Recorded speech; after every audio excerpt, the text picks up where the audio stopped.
Hello and welcome to the Medical Sales Podcast. I'm your host, Samuel, founder of a revolutionary medical sales training and mentorship program called the Medical Sales Career Builder, and I'm also host of the Medical Sales Podcast. In this podcast, I interview top medical sales reps and leading medical sales executives across the entire world. It doesn't matter what medical sales industry, from medical device to pharmaceutical to genetic testing and diagnostic lab, you name it, you will learn how to either break into the industry, be a top 10% performer within your role, or climb the corporate ladder. Welcome to the Medical Sales Podcast. And remember, I am a medical sales expert sharing my own opinion about this amazing industry and how it can change your life.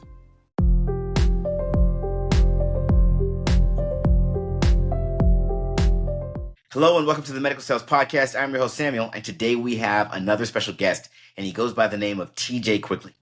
TJ is a marketing executive for a major medical device company, and he's going to drop pearls and insights that are going to blow your mind on today's episode. If you're someone in medical sales, any part of medical sales, this is an episode you absolutely want to listen to. And if you're someone in marketing in medical sales, then this is a no-brainer. You better be listening. As always, we do our best to bring you guests who are doing things different in the medical sales space. So we really do hope you enjoy this interview. Okay. So, we're gonna do this a couple different ways. We're gonna get into everything about you, a little bit about your company, if it's okay, and then mainly about your role. But before we even get into like the official line of questioning, talk to me about your position. When I think marketer, when I think your company, I think that you're responsible for the image that this company is trying to represent online, offline, everywhere. And I'm assuming that you are probably spending more time online driving the narrative for that image than any other space. Fill in the gaps, correct me on whatever I said that may be out of place. Yeah, no, I think the key thing with, as a senior marketing kind of strategist, right? There's a lot that goes into that. So you're completely right. Online is a big focus on that, but I like to say it kind of depends, right? It depends on who you're trying to get to, right? Yeah. Some docs or nurses or individuals spend more time online than others. And so that's the beauty of online, right? I can target people that I want to target to get the narrative to them, to get the message to them that I want, maybe to reach them, to invite them to a conference, or just to bring kind of a disease state to their front of mind. If you're talking to an ED doc, right? Their whole goal in life is to triage the patients and get them out, right? Get them somewhere else. They don't have a lot of time for this. They're getting bombarded by marketers like me all the time. So You've got to be very clear, concise, and can you distill it, that complex, whatever it is, complex procedure or complex medical device, into something so that it drives value for them. So that's kind of the big challenge, and it's a very iterative process, right? From what I've learned is, you got to test it. We're going to talk more about it later, but I'm a big believer in the old school thinking. If you can't measure it, you can't manage it, right? And that goes big time with marketing, right? You got to be able to measure things. And that is key for online, especially, right? When I got to do my year-end review of my budget and how it went and why do I need more or less, I better have been updating people on the successes, and then also maybe some of the ones that didn't work out so well, and why didn't they go well, and how did we pivot accordingly? Okay, so, our audience, a bunch of people are in medical sales in our audience. And just to be specific, they're on the sales side, commercial side. And I know that the relationship between marketing and commercial is there, but some companies it's a beautiful symphony, and some companies I don't like that person, right? So I don't know what it is where you are, but we also have a lot of people that are not in the industry that listen to us that want to get into the industry, so they really don't have any context around what we're talking about right now. So let's go back to a 30,000 foot view. What are you responsible for? Why does your company?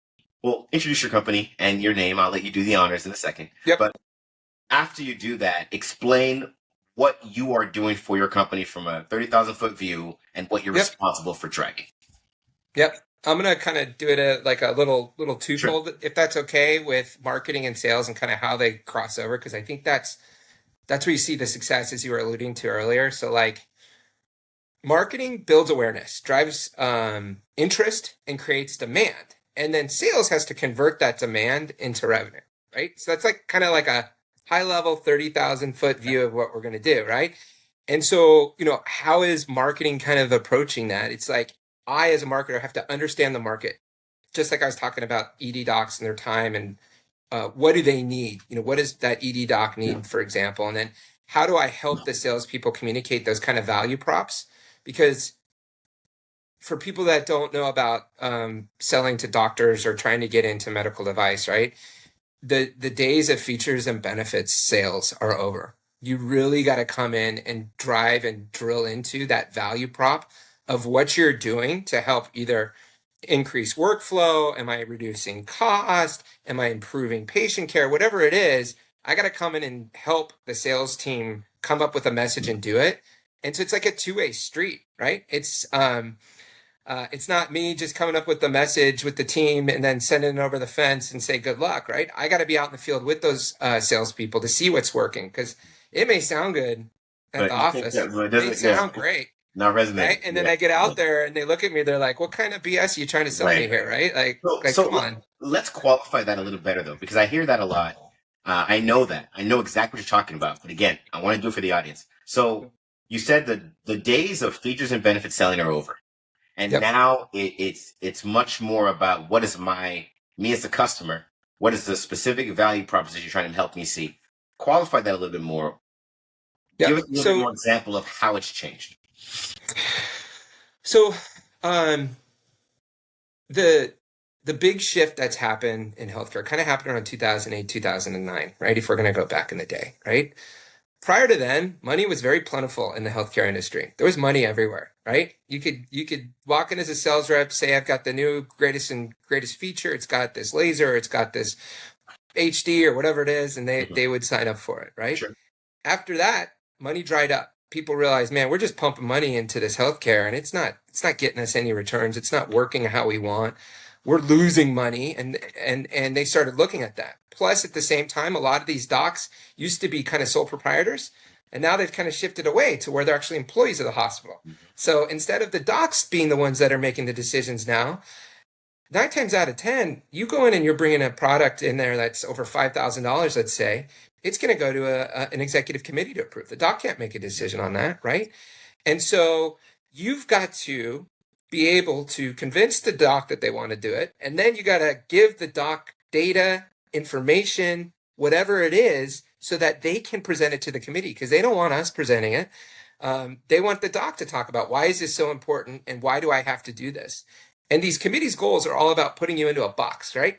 Can I put you into this box and then lower the price as much as possible? So if I come in and just do features and benefits, I'm not going to get in there. I'm not going to sell it. They're going to be like, this isn't valuable. I got to figure out what is the value driver that is going to move the needle so that, for lack of a better term, these bean counters can understand from a clinical perspective what value this is bringing to the hospital. And that is really tough to do, especially when these bean counters, as I was talking about earlier, they don't understand the clinical side, right? And then vice versa, the doc doesn't understand the business side, right? So we're like these intermediaries trying to help them, educate them, get them up to speed so that they can talk clearly, concisely to these bean counters I love it. on these executive committees. That was gold, the way you lay that out. Like, that was crystal clear. Okay, so let's talk about it. So basically you're saying it's a multifaceted effort now.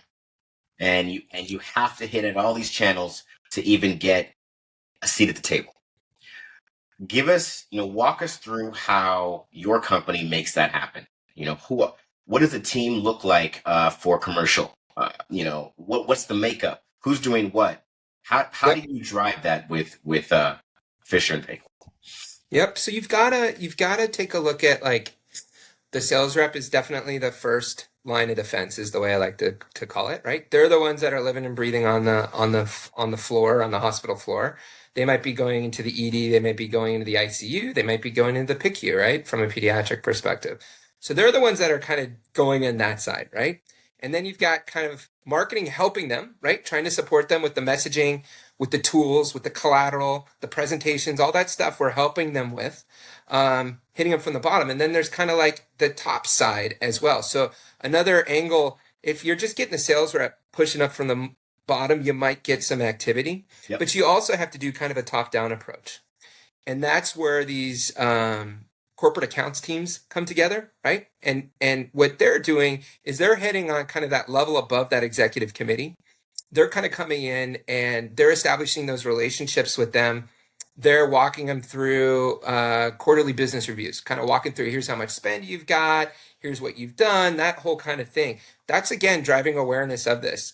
That's what a lot of people don't realize. These buyers don't always go into the details too much. You know what I mean? A lot of times these products are siloed into different groups. So you may have a buyer that's just focused on ortho, or you may have a buyer that's just focused on surgical or whatever it is.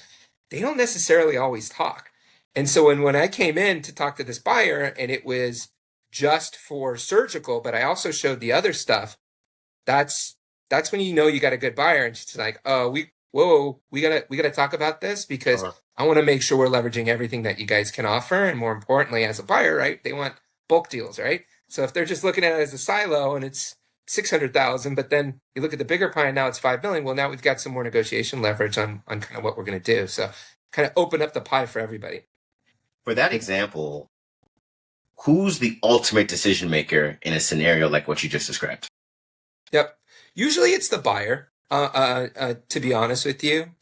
Sometimes those buyers are on committees and there's like a super buyer, for lack of a better term, you know, Sure. that's the boss that's kind of overlooking all of those different silos, all those different product groups that I was talking about earlier.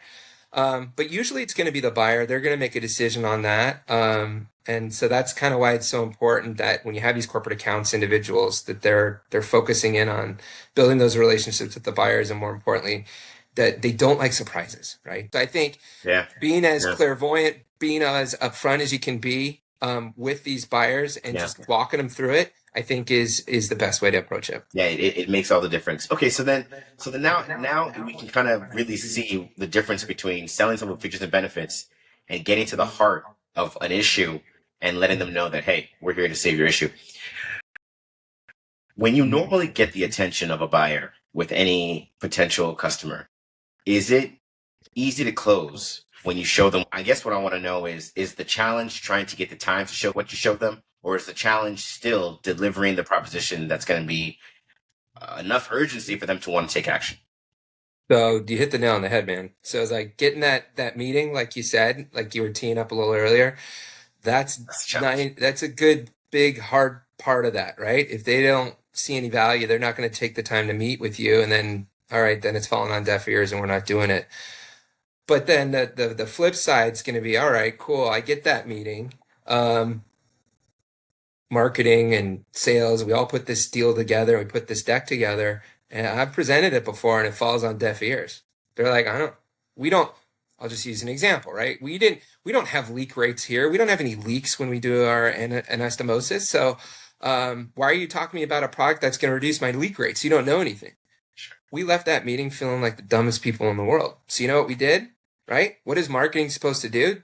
Marketing's supposed to go back and look at the data, right? Help with the data. We went back, we got an agreement with Definitive and started diving into these accounts. So if we're going to come in and present this value differentiator that I'm talking about, we better know for sure that they got leaks at these hospitals, right? Otherwise, I'm talking on deaf ears. I mean, I didn't expect the buyer to know that, right? It just so happened that this buyer had a surgical or a clinical background and knew kind of a little bit about that and was like, no, that ain't moving the needle. I'm not spending $120,000 for that tower, for example, right? Like, wow. So I would say it can kind of go both ways, right? And especially with a system, right? Like you've got all these systems where you've got one hospital where you could get in, you can have this conversation with the buyer there. And if you're showing success, right? Maybe you're driving more efficiency. Maybe you were able to get with quality and show how this reduced the amount of length of stay for pneumonia patients, whatever it is. If you can show that in that one system, then it can blow up out of there very quickly because these buyers talk to each other in these systems, right? So it may be just for Baycare in Tampa, right? Baycare's got 10 other systems all throughout Florida. All right, cool. Once they showed success there, then they start talking and it kind of blows up from there. Makes sense. So going back and getting their attention. Yep.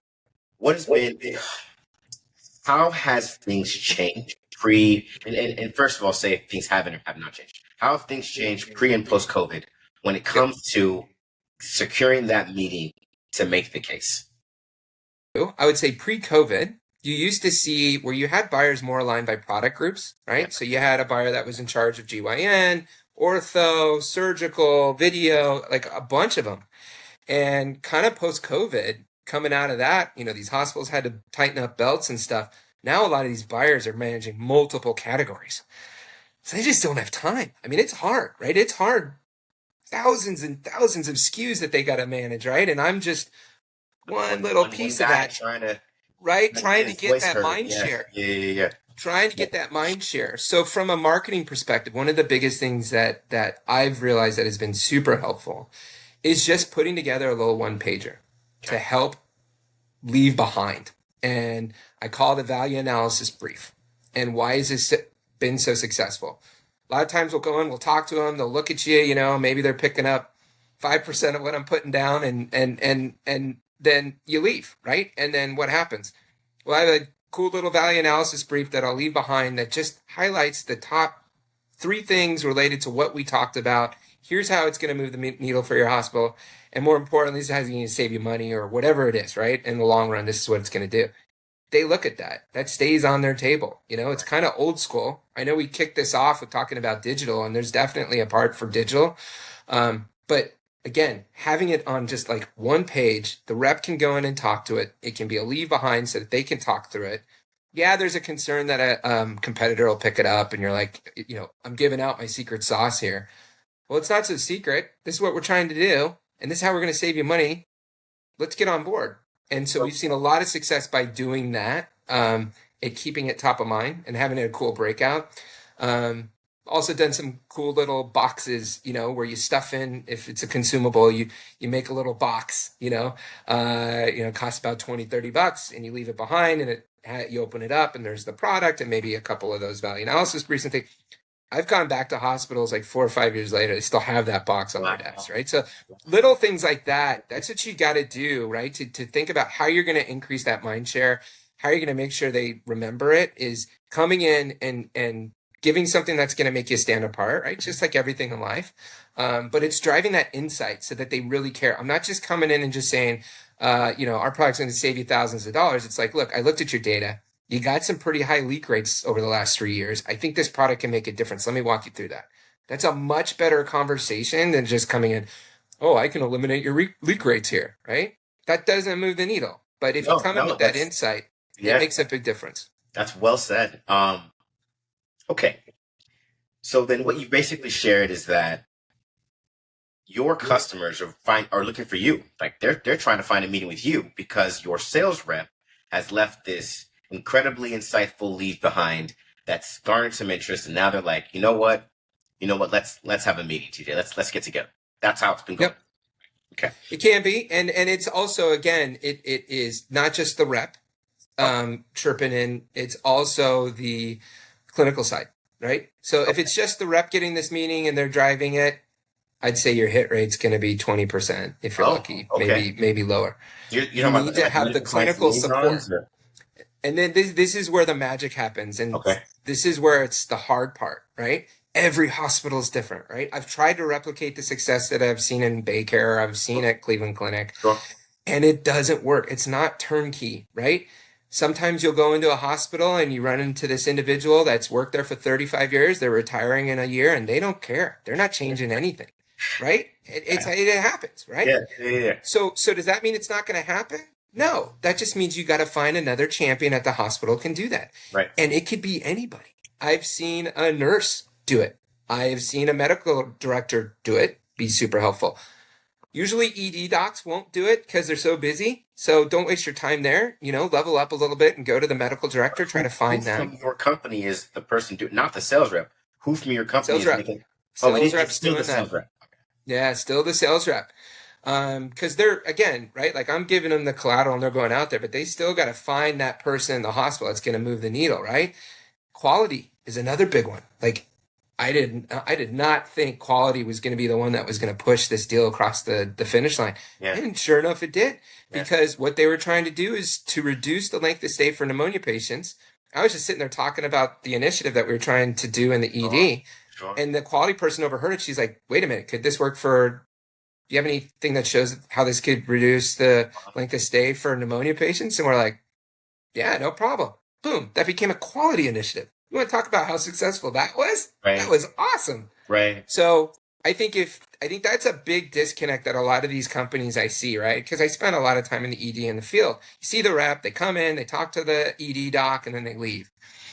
One of the best advice I got from a sales rep in Chicago, I was doing a ride along with him, and we came into the office or into the hospital in the back, parked on the back. Went through the hospital, did our stuff, blah, blah, blah, blah, blah. And if you know how hospitals are, right? They're like mazes, man. You get lost all the time. So we went out like the front. We went out the front. Right. And I'm like, why did we go out the front? Did you get lost? He's like, no, TJ, you never know who you're going to run into in a hospital. And if I go in and out the same place that I came in and came out, I ain't going to run into anybody different. So I always make sure that I come into one end and go out the other. Next hospital we went to, we ran into the doc that he's been trying to get in front of for 3 months, right? Little things like that is what I'm noticing that are making the difference is like, you gotta try to spread the awareness of your product, not just to the buyer or just to that one person, that one doc. You got to get a lot of people on board because you just don't know who that champion's going to be. These days, everyone is making the decision. It's a total consensus, right? These committees that I was talking about, it could be a nurse on that committee. It could be a doc on that committee. It could be a bean counter on these committees. They're making decisions about this. How are you making sure that your product's at the top of mind when they're going through it? When did you have this experience with this rep? Oh, this is like 5 or 6 years ago. Where is this rep now? Oh, he's still there. Okay. He's successful, kicking butt, taking names. Like, I love the guy. Absolutely fantastic. That's awesome. Okay, so let me get this straight then. It sounds like you're still saying that correct me if I'm wrong, but the majority of your marketing efforts are field-based movements, meaning you're utilizing the sales team to get the right lead behind in front of the right person, to find who that right person is, and to pretty much put together the team of right people that you can get into a conversation with to leverage whatever and close a deal. That's what's going on. I would say that's about half, right? Okay, that's about half. What makes up 50%? That would be about 50%. The other 50% is that kind of demand generation, that stuff that I was talking about earlier. So shows, right? People are coming back to conventions now. That wasn't happening for a while. Right. However, it's completely different. You asked post COVID, right? It's completely different now than it was before COVID, right? Before COVID, you'd set up a booth. People would come to the booth. Maybe you'll have a KOL giving a quick speech, and then the traffic at the booth was a lot more. I just have not seen it come back at all. Wow. Our traffic in our booths have plummeted. I'm talking like we're spending, $200,000-$300,000, and I've got 20 leads. Wow. Like what? So that's a big problem from a society perspective. Yeah. But then that also puts the onus on me as a marketer on figuring out how do I drive traffic to the booth, because otherwise we're not getting leads. So when some of that, hold that thought. Don't forget what you were going to say. But when you say drive traffic to the booth, you're talking about getting more people to show up at the convention period, or you're talking about whatever traffic exists, getting them to go to your booth. The latter, right? So getting them that are there to come to the booth. There are so many, again, kind of like the same problem that we're experiencing with the field is like, there's so much noise and so many people trying to get your mind share. The same thing's happening at these things. How do I give them a reason to come to the booth, right? How do I give them a reason to want to go to the booth? And what does that look like? And what are some of the things that I've had success with? So some of the things I've had success with from a marketing perspective, we've put some they weren't invisible, but like invisible steps that you had to do to get to the booth. We put it in a backdrop, right? So everybody got a backdrop. In there, I had these glasses that could only see this little path that guided them to the booth, and we had a cool little thing like that. It totally worked. That was a great one, right? That was awesome. Where did that idea come from? We did one earlier where we sent them 3D glasses to come experience 3D, and I said, "Whoa, wouldn't it be cool as if we could And that worked great. I'm like, wouldn't it be great if we could just put these little stickers on the ground that provide a path to our booth? Wow. And then we worked with the society and they did that. It wasn't cheap, but I think it worked. It was really cool. Yeah. You'd see people walking around with the glasses on and stuff like that. So that was a fun one. Okay.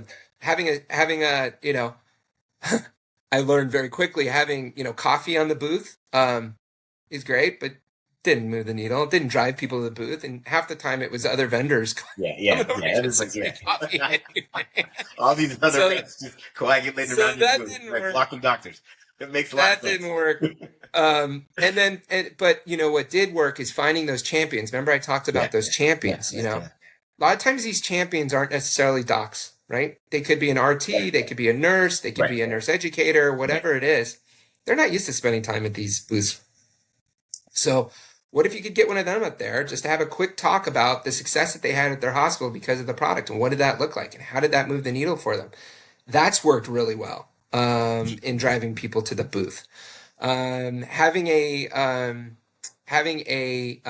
lunch or a dinner kind of symposium kind of thing where people go to, and then you got to go to the booth to check this box kind of thing, and you work with the societies on having little stamp Sure. cards or things like that. Sure. Those are the little things. But the end of the day is you got to hit them. You got to get them, make sure that the sales reps are active in the field and doing that. But as a marketer, I got to make sure that they're getting leads, right? Mm-hmm. So that's about 25, 30, 25, I'd say 30%. So 50% is the field, 25 to 30% is events. Yep. What makes up the rest? And then the rest is the digital part. So talk to that me. you're talking. Right, and we're gonna do this in layers. But before we continue, can you please share with the audience your name and the company you work for? Sorry. Hi, my name is TJ Quigley. I'm the Director of Marketing at Fisher & Paykel Healthcare. And Fisher and Paykel make what? So respiratory devices. So we called it the COVID device, but it's essentially heated, humidified air at high flows through your nose.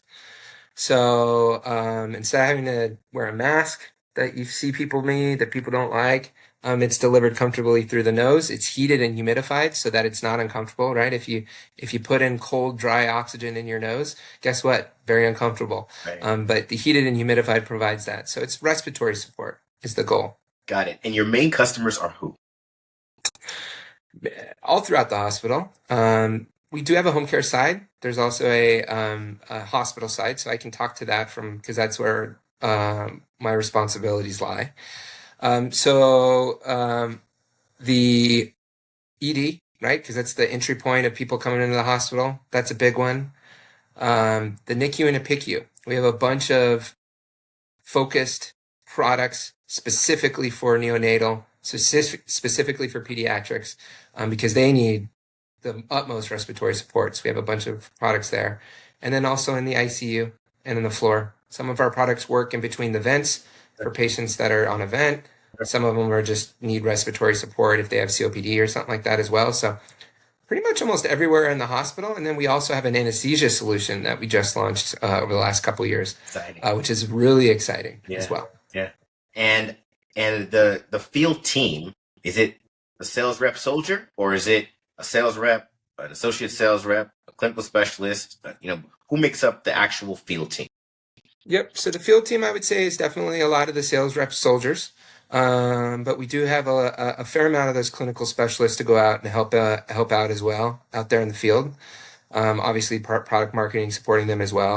I highly encourage my team to spend a lot of time in the field from a product marketing perspective, and a lot of times you got to push people to get out there because it's always tough to be a road warrior, but it's the only way, especially if you're launching a new product. That's the only way you're going to be able to adapt quickly to kind of what's going on and what's changing in the field. So definitely more of a sales force focus, but we are sprinkling in some clinical support as well. Very cool. Okay, now let's get back to the topic at hand. So, pre-COVID digital, explain to us what was going on with your company. And then post-COVID, what's changed and how effective each one was before and after COVID. A lot of these doctors are realizing that it's a competitive market out there, right? Like for example, especially for those surgeries that are elective, right? So bariatric surgeons, for example, right? If you're a bariatric surgeon, someone may be overweight, they need to lose some weight. But I get the choice of where I want to go to. So they've been a little more aggressive on On these leveraging social media platforms. Instagram and Facebook and Wow. stuff like that. Go ahead. So because they're on there a lot, that's a great place for me to target them, because then I can kind of see stuff, if that makes sense. Yeah, it makes perfect sense. I hope you're enjoying today's episode. And I want to let you know our programs cover the entire career of a medical sales professional. From getting into the medical sales industry, to training on how to be a top performer in the medical sales industry, to masterfully navigating your career to executive level leadership. These programs are personalized and customized for your specific career and background, and trained by over 50 experts, including surgeons. Our results speak for ourselves, and we're landing positions for our candidates in less than 120 days in top medical technology companies like Stryker, Medtronic, Merck, Abbott, you name it. Would you run an Ironman race without training and a strategy? You wouldn't. So why are you trying to do the same with a medical sales position? You need training, you need a strategy, and you need to visit evolveyoursuccess.com, fill out the application, schedule some time with one of our account executives, and let's get you into the position that you've always dreamed of. So really for you, it's YouTube, Facebook and Instagram, and then LinkedIn. Correct. And then we'll do some, like Google ads and stuff like that. Like we've dabbled in that off and on over the last year to see if we can do that. That just gets so hard and so expensive, man. Like it's just not, I don't think it's feasible. It's so competitive doing Google ads. That's the problem, everyone, right? Everyone. Even LinkedIn's competitive. Like we did a product launch last year and we had this great LinkedIn campaign. It was going really well. I'm a big fan of teasing a product when you launch it. Yeah. So what do I mean by that is like, let's just break down what are the 3 or 4 value differentiators that we have. And then let's just kind of show it and then pull it away. Yeah. And then maybe show it again, then pull it away. And that's like a 3 or 4 week lead up into the product so that people are interested in it. And then you launch it and everybody's like, oh, this is super cool. That worked really well last year. You know what didn't work really well? The number of spend that I had in the month of December. Because guess what? Everybody and their mother wants to spend money in December. So I'm trying to launch this product and my prices went up 4x to do these ads in December. So I learned an important part. Don't launch products in December. It'll be all right. Because then you're competing against everybody at that time, right? Yeah. Either you're dealing with a pharma company that has their budget is use it or lose it. So if they don't use it in December, it's gone. Or you've got people that are doing gifts and stuff like that. People are powered. Yeah. You better bring your money if you want to play. Bring your money. So didn't work as well. Okay, so with the digital platforms, all of them, you're not even targeting, because you're targeting anyone you can get. But who are you typically landing? Are you typically landing surgeons? Are you typically landing nurses? Are you typically landing someone else? Who's the recurring theme of a customer that keeps responding when you guys go online? So nurses are usually the most likely to just kind of talk through it. Had a lot of success with nurses. ED docs are the worst. Just absolutely awful. I have not been able to target them. Makes sense though. And get it. It does, right? Like they're a different animal. Yeah. As you get into some of the niches, so like neuro, for example, right? Urology, maybe specific GYN procedures, sentinel lymph nodes, like that kind of stuff, had unbelievable success with niche messaging. And so that's what I think is so important that a lot of marketers miss is, and this goes back to kind of what I was saying about identifying what that value is, that value prop. If I'm just talking to a GYN surgeon and they don't use fluorescent imaging to use this, they might click on it and they may look at it, but that's not the one you want to go for. I need to focus on the GYN oncologist that cares about this, that is doing that, versus just the GYN general surgeon or whatever it is. So finding those niches, especially if your product has a niche, and spending the time to really figure out what titles I want to go for, or who wants to be a part of that. That's where the majority of the time should be spent on marketers versus just blanketly trying to get nurses. What types of nurses are we looking for, right? Anesthesia, I mentioned earlier, what am I sending this just to anesthesiologists, or do I want anesthesiologists that are focused on ortho? Because Sure. sometimes that happens, right? Let's do that. Let's focus that.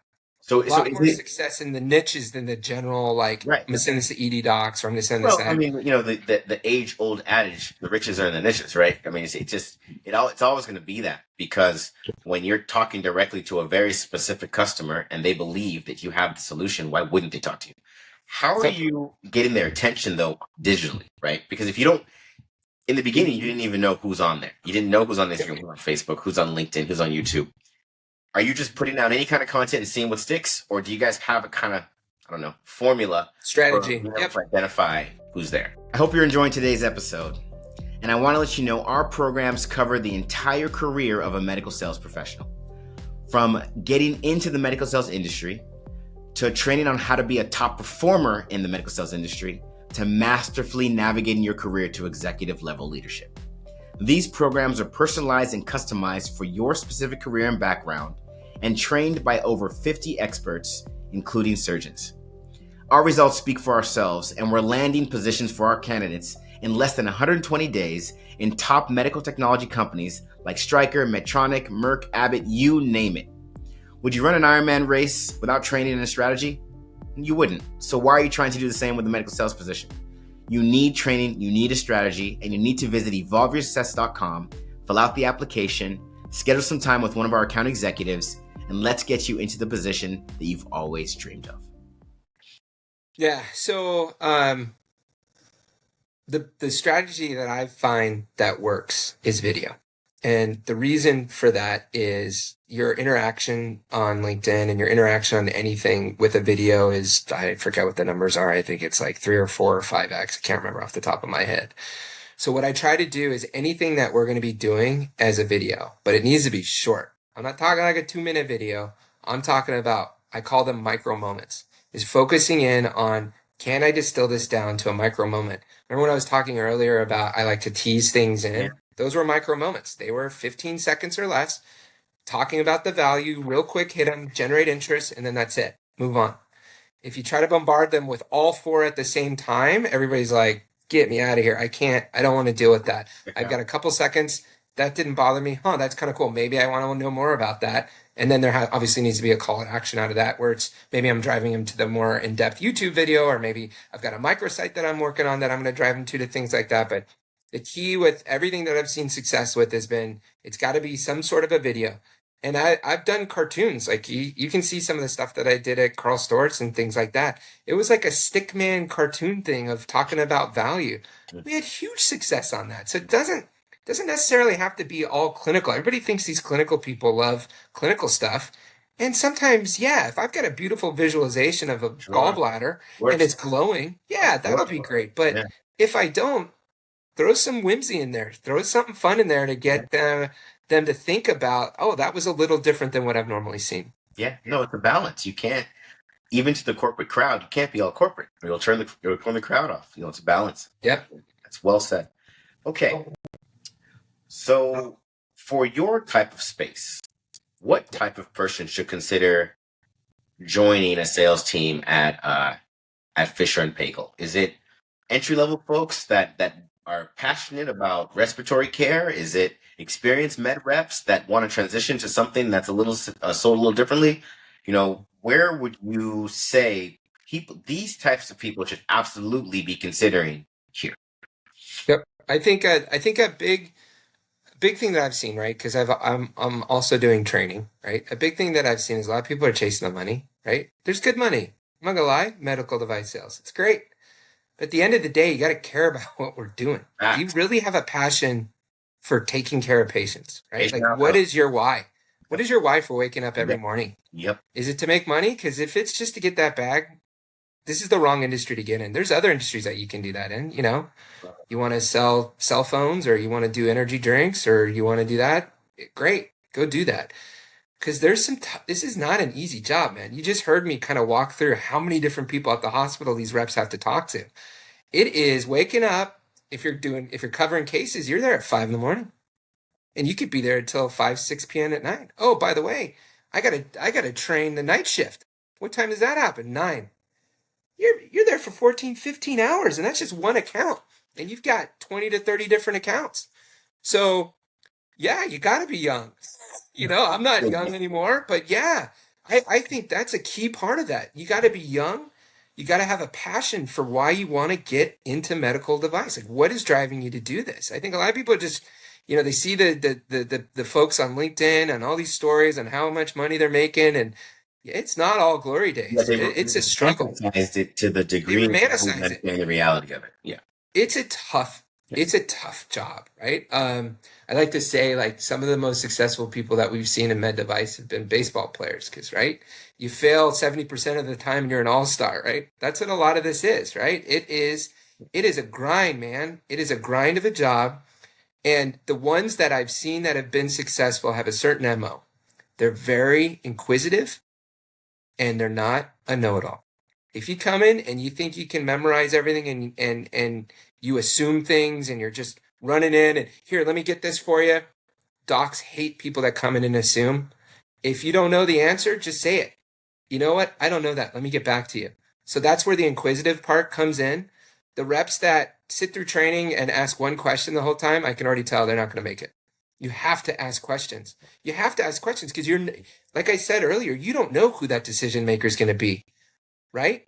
You don't know who that gatekeeper is going to be. And how's the only way you're going to get around that is by asking questions to figure out who it is, right? So, I think we've looked for we've looked for both individuals that have clinical background, which is great. Maybe they were a nurse, maybe they were an RT, maybe they had some kind of experience in biomed or something like that. That can sometimes work, but then what you're losing on that is they weren't clinically sales trained, right?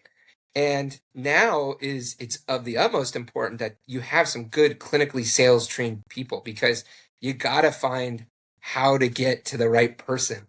You're not learning that as an RT. You're not learning that as a nurse, right? So I've seen a couple of them have a great clinical background. They'll spend all day educating, all day, but not selling, right? So that was kind of hard.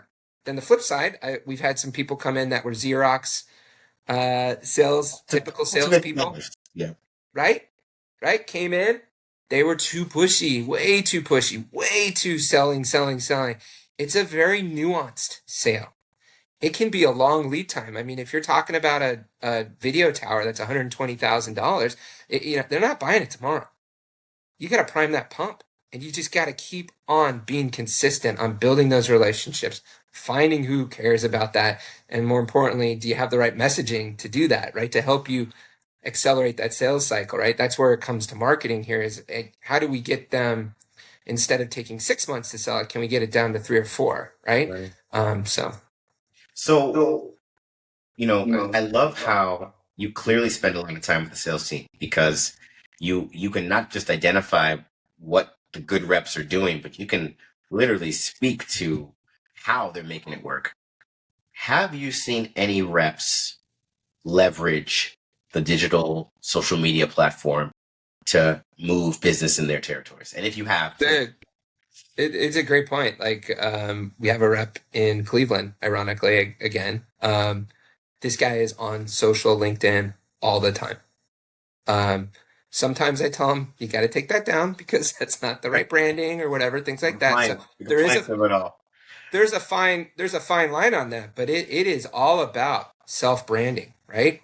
If I'm a rep and I'm just a salesperson just popping in and that's it, that's not helpful, right? If I'm a sales rep and I'm looked at as a partner, as a subject matter expert on all things respiratory, I'm sharing webinars that are coming up. I'm sharing new white papers that came out that, marketing sent to me, and I'm sending it out to my sphere of influence. I'm sharing the regional meeting that I just went to and all the cool stuff that I learned, or here's some patients, not patients, but usually here's someone on the therapy right now, or whatever it is. Yeah, those reps are very successful. I don't know how he does it. Like I said, it's a tough grind, but I think it is increasing that mind share, and he was very successful last year doing that. So yeah, it's just you got to make sure. The biggest advice I'm going to get any salesperson before they do that, just make sure you get with your marketing Yeah, person yeah, to make sure you know what the rules of the road are, because you yeah, can get in some trouble absolutely, of course. talking Yeah, about future stuff, talking yeah, about of course. things like that. You can get in Yeah. trouble with that. But yeah, I've actually at my other company, I actually had some reps that were getting professional LinkedIn subscriptions so that they could more directly target on their own, Hey, right? Like there's a market there. There's a big there's a market market. there. There's a big Um, market there, right? that's so cool. So you gave us such a great breakdown. 50% in the field, door to door. 25-30% events, which is also pretty much in the field. And then And that's events. And I just want to clarify the events part of that is so there's the big shows, right? okay, That, you might have depending on the vertical or the product group okay, that you're at. okay. But a big part of that is also the regional shows, right? So that all these little chapters and all these things, a lot of that's supported by the reps, but a lot of times that's supported by marketing as well. So I just want to make sure it's not just those conventions. Right. You get a lot of traction at these regional shows, these regional dinners that you might have Okay. to increase that mind share to get people in. Regional dinners hosted by your company, though. Yeah. So like I'll have a KOL, for example. I'll have a KOL that I might have been talking to over a little while. They've done a couple of presentations, maybe internally. Maybe they talked to that executive committee that I was talking about that to try to get the product on Sure. board Sure. or whatever. And then I might have them talk at the big convention, where everybody's there. But where I've seen some great success is if you've got a really good KOL that believes in the product, that believes in the therapy that's being delivered and how it's helping their patients, and you can get them to fly into these bigger areas, Houston, San Antonio, Sure. San Francisco, Sure. Seattle, New York, Boston, hold a dinner, private dinner at a steakhouse or just whatever. And the first half an hour is just to go through kind of how they've seen success at their hospital or whatever it is. People come in, they get a little bite to eat. You might educate them on something so that they can get some CME credit. I don't know. It depends on what you're doing. And then afterwards, they ask questions. That's been fantastic. Oh, That's yeah. been huge, Yeah. way more valuable than a lot of these bigger shows that we've been doing lately. Sure. Because people have to be motivated to go to it. Yeah. Yeah, it's a lot more work. I mean, Yeah. it's a lot. We had to revamp our whole marketing team to help support a lot of these and how. The payoff is enormous. But the payoff was enormous, and we had to train the reps on how to do events. Yeah. Like that's the biggest thing. So we spent a whole time doing this training program on how to do events because we noticed that some were good and some weren't. Why Sure. was that? Well, Sure. because they knew how to do events and they knew there's a lead time on when you send the email out to everybody and when you get the signups and that whole thing, right? Like Yeah. Okay. you take that for granted. No, you're absolutely right. So if 25%, 30% make up the digital, we're in 2024 right now. Let's fast forward to 2031. What are you seeing with the digital effort? Are you seeing that 30%, that 20-30% grow to 50-60? Are you seeing it stay right where it is? Are you seeing it decline? Give us your thoughts and why. Yeah, definitely. I see it growing. I like to think of pharma as like the canary in the mine, right? So as a marketer, like to see kind of what's out there. I just went to a MedDev summit a couple weeks ago here in the West Coast down in San Diego. And most of the presenters there were talking about AI, talking about how you can get in front of AI. What does that look like from a marketing perspective? How have some of these companies leveraged AI and did via digital marketing? And what does that look like? And how do you develop content and that whole thing? So I definitely think that's going up. I definitely see, where is that going to, I don't know if the rep number is going to go down, but it's going to have to because it's going to have to come from somewhere. So I see the rep number going down a little bit, probably 40%, I would say. But consequently, I see those bigger convention numbers going down. I've already, where I used to do a 30 by 30 or a 40 by 40, I'm doing a 20 by 10 now. I'm not doing a 20 by 20 big ass booth anymore because I told you I was spending $300,000. I got 40 leads, you know, and they asked me, why are you downsizing? Well, because I'm not getting any return on this. Like I'm sending my whole marketing team out there. We maybe have a couple sales reps out there, got our president, got our VP of sales and market, all of us, clinical affairs, everybody, we're putting on all these events. I got 40 leads. Yeah, it's nice. Doesn't move the needle. So yeah, I see it as the natural, right? We're spending more time on our screens, right? I mean, I've been trying to get my daughter to do it less, and then I looked at my screen time and I was on it for like 6-7 hours yesterday. I'm like, pot kettle, right? Like, you're like, how am I going to rectify this? Wait a minute, that's where that comes from, right? So I think there's going to be a natural progression towards more digital. What that's going to look like, I don't know, man. I saw some really cool stuff at this this MedDev Summit, like just the stuff that they're doing from a pharma perspective. Yeah, it's direct to consumer, but you know it's going to bleed over into kind of what we're doing at medical device. Yeah. So yeah, I definitely see it going up more in the 40 to 50% range. Yep. This is awesome. Fantastic conversation. Okay, so we're going to be coming to a close pretty soon, but I want to ask you just another question. You brought it up, and you know I'm a big fan of it, so now we have to talk about it. So you said AI, and you mentioned that, you know, like everyone can just obviously see, it's becoming. I think it's eventually going to become an essential, right? Right now, it's like, oh my gosh, the opportunity to use it. 5 years from now, it's probably going to be like, what do you mean you're not already using it? So, in marketing, from your position, a med tech company like Fisher and Paykel, what, you know, for marketing, how is AI being considered? Is it already being considered? Is it being used? Talk to us a little bit about that. I think from like a development standpoint, yes, it's being used. From an IT standpoint, there is not as much excitedness about it.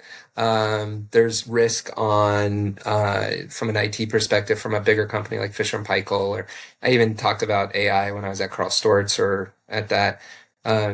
There's concerns of your data getting out. Where does it go? And, you know, I'm talking about like ChatGPT or whatever you're using from an AI perspective on things like that. Now, from a marketing perspective, where can it help press releases? You know, things like that are fairly time consuming to pull together. I've leveraged it. It's been great. Fantastic. Right. Really cuts down on the amount of time to do it. Not perfect, right? But it's a lot easier to develop a press release from something versus nothing, right? Like I can take kind of the old press release that I did before and do it, but it's a lot easier if you go in and you say, hey, these are kind of the 4 benefits. This is what I'm doing. Here's the press release. And it can generate it out. And then you go back through and wordsmith it again. Right. I just save myself, or I save my copywriter, I save hours. You're exactly right? Exactly right. Also, where it's been helping me is from a brainstorming perspective. I think that's been super helpful from a marketing perspective is I feel like we don't spend as much time brainstorming before. I feel earlier on in my career, I used to get in a room with people and we'd throw stuff on the wall and brainstorm and stuff like that. And I don't know if it's COVID or whatever, but we don't do that as much anymore. It's the time and responsibility. It's the time, right? It takes, that's a great thing. So it's also been great to do that. You know, I don't have to go to the thesaurus anymore to try to find another word. Right. I can pop it into the ChatGPT of like, hey, what would be some examples of energizing or forward thinking, right? And then it'll come up like, hey, what about this? Did you think about that? So that's how I think it's been leveraged from that perspective. From a development standpoint, it's everywhere. I mean, you can't talk to a medical device company and not have AI in there. Right. If you're not thinking about how you're going to leverage AI, how are you going to help leverage AI to help diagnose better, right? Like we all think docs are infallible, but they're not. We miss stuff. We're human, right? And it's not that AI is going to replace that, right? That's the biggest thing. When I worked at Iterative Scopes or Iterative Health now, that we were at the forefront of AI, detecting polyps in patients, and it would put a little green box around it like, hey, you might want to take a look at that. Sure. Is that replacing what the surgeon's doing? No. But what is it doing? It's just helping them do it better, right? Yeah. How great is that? Yeah. So I think from a development standpoint, if you're a med device company and you're not in the AI space or haven't been for the last kind of 2 to 3 years, it's going to be a tough 6-7 years down the road because that's where everything's going. Yeah. I love it. So lastly, a couple last things, but before the very last thing, talk to us about how you got here, right? Family man, how do you drive marketing for Fisher and Paykel and still have whatever else you got going on in life?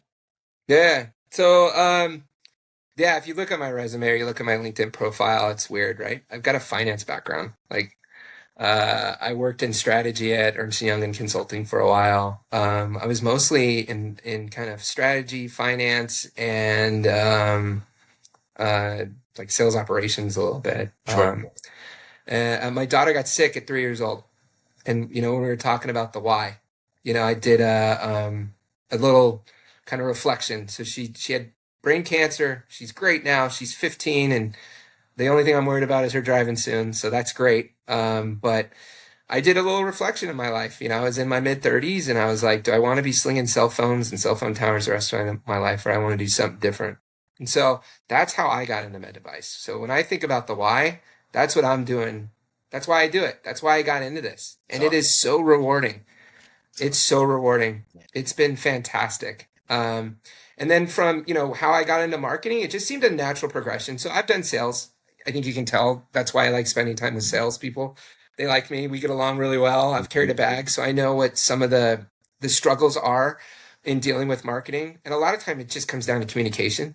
And so I think the reason why I've been so successful in marketing up to this point is I'm really good at building those relationships with the field. I'm really good at listening, but I'm also not just a whipping boy where I'm just going to take everything. I think a lot of marketers do that, and we think we're sales support.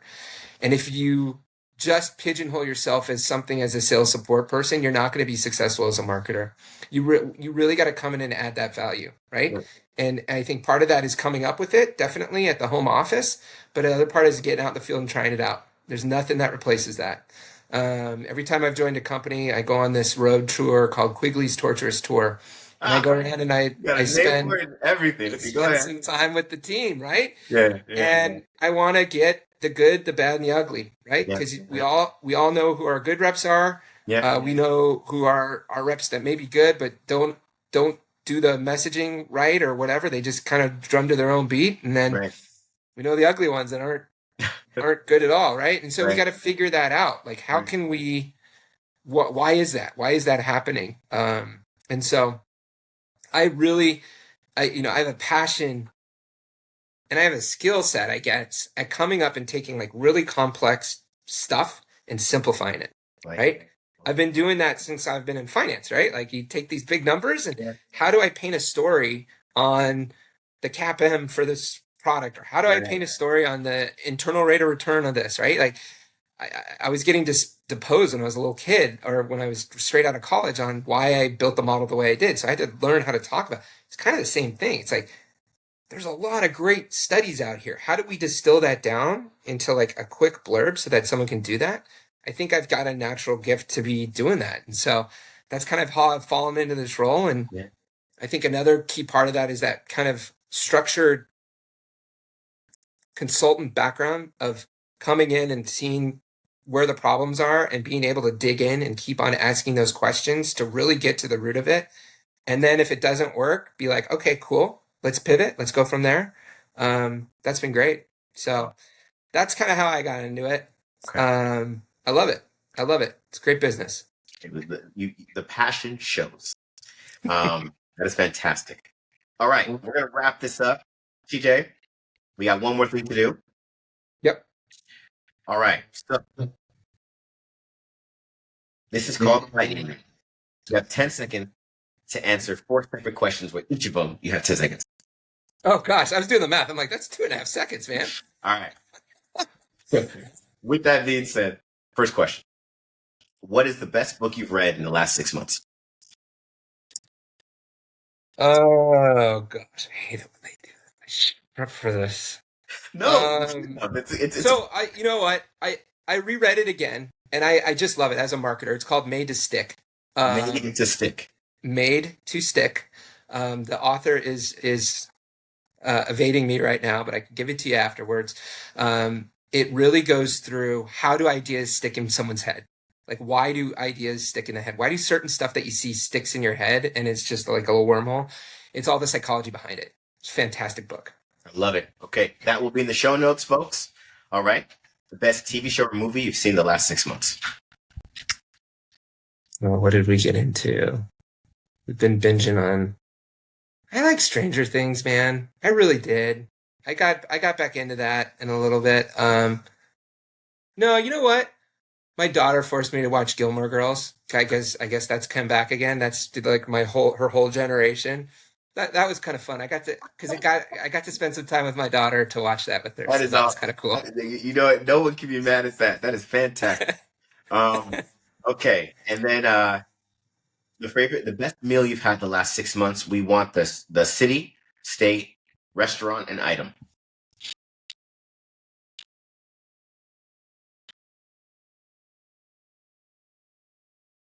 Can't be something I made. All right, fine. I'll go somewhere else. Where did I go? So there's a place up in Anaheim, up the street here. It's called The Ranch. The ranch. Half of it is like a restaurant called The Ranch. The other half is like a cowboy bar, and it's in this like nondescript business building. It's like on the bottom floor of it. Really great food. Okay.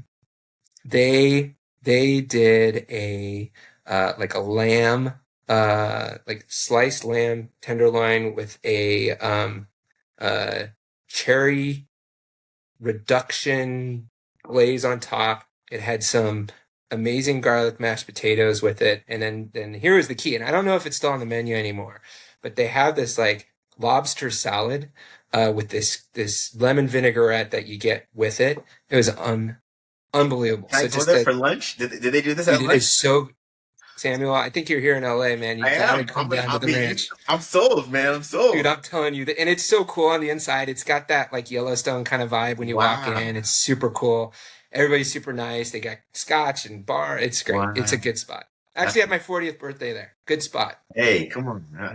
So that's happening. And that will also be in the show notes, folks. And then last but not least, what's the best experience you've had in the last 6 months? Best experience. You know, you go through a lot of fun stuff in life, right? Like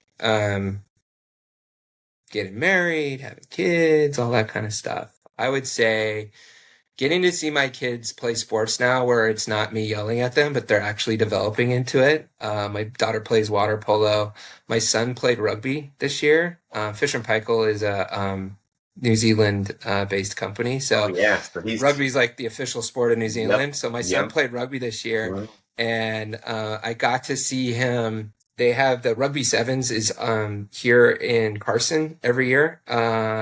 So from all over the world, they play Rugby Sevens there. He got the opportunity to be a ball boy for that. And so like he's sitting there after every kick, and as it goes through, he has to get it and then run it all the way to the side of the field and back. And he's got his little shirt on, and it's just got this smile on his face. And I'm like, that was like my proud dad moment of how much fun it was to see, just to see him do that. I mean, these are professional athletes, and he's running on the field and smiling the whole way. We're all yelling at him. You know, it was Couldn't be in a better one of those place. experiences.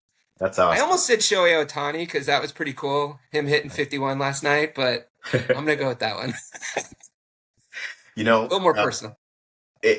Talking about going back to the kids, it's funny you talked about driving with your daughter because my son is 14, so he's turning 15 in like a month, 2 months, and I went to back to school night for his high school, and at back to school night they tried to simulate. They had a bunch of kids there directing us parents, and they were treating us like we were the kids. And we had 15 minutes in each class period of our child to learn whatever they're learning. And, you know, it's, first of all, can I just give a shout out to all high school students? I don't know how I did that time of life, but going back was not fun or easy or just wow. But anyway, we get to the parking lot after the whole event's over. And the kids that were telling us to go, these kids are, 15, 16 years old. And they're at their cars, and they're saying, "Oh, we had such a good time. I'm going to go home now." They're talking about going home. And I'm looking at these young 16-year-old kids getting in their own cars, going home, and my son, and it was not connecting. And I and I panicked. And so check it out. Ever since then, we've been driving like every day. Yeah. We've been practicing every day because Yep. I want him to be so prepared by the time Yep. the opportunity comes. Because with those kids, it was traumatizing. But yeah. I did the same thing, except like one of her friends ended up getting in an accident, of Yeah. course, right after she got her license. Yeah. And Ooh, I immediately was like, all right, we're going up the parking lot right now. We're going to start driving right now. because Yep. Yep. let's go. Yeah. I don't want it. We're going. It's so funny you said that. It's the same Yep, thing, yep, right? real man. The fear is real. Well, listen, TJ, it's fantastic. Learn about Fisher and Paykel. Learn about your career track. You're clearly doing amazing things there, and I can't wait to see the future of where this all takes us as far as AI and technology and marketing. Thank you so much for the time today. How can people find you? Well, I think the best way is on LinkedIn. Look up on my LinkedIn profile. It's TJ Quigley on there, and I think that's the best way to get a hold of me. So if you go on in there and give me a connect, I'd be happy to connect. I've got a lot of connections in this field. I've helped a lot of people find opportunities, and I'd love to help you if you're trying to break into it. Fantastic. Thanks again, TJ. Thank you. And that was TJ Quigley. Man, that was good stuff. It's just fascinating to see the direction things are going in the digital space when it comes to med tech, and it's really hitting all avenues. Even with AI, when we think AI and med tech, we think development, we think the products, we think how are we making them better and more accurate with patients. But we don't always think about what's happening on the marketing side of that and how it's influencing every facet of what happens in the med tech space, from the manufacturer all the way down to the patient. As always, we do our best to bring you innovative guests. And if you're someone that's looking to get into medical sales and you want to work for a company like TJ Quigley works for, then what are you waiting for?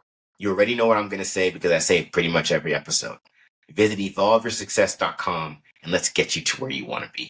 And if you're a medical sales professional and you want next year to just be amazing, or maybe Q4 is coming fast and you're thinking something needs to happen and something needs to happen big so I can get to the goal and drive the results I want to see in Q4, then again, what are you waiting for? Visit evolveyoursuccess.com, go to our sales builder, sales training program, fill out an application, and let's get you in front of someone and let's get you where you want to be.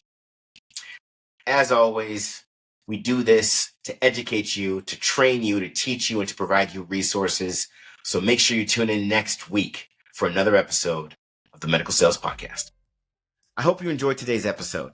And remember, I have a customized and personalized program that gets you into the medical technology industry as a sales professional, or any type of role for that matter. Become a top performer in your position and masterfully navigate your career to executive level leadership.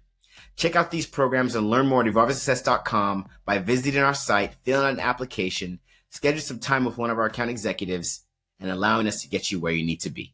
Stay tuned for more awesome content with amazing interviews on the Medical Sales Podcast.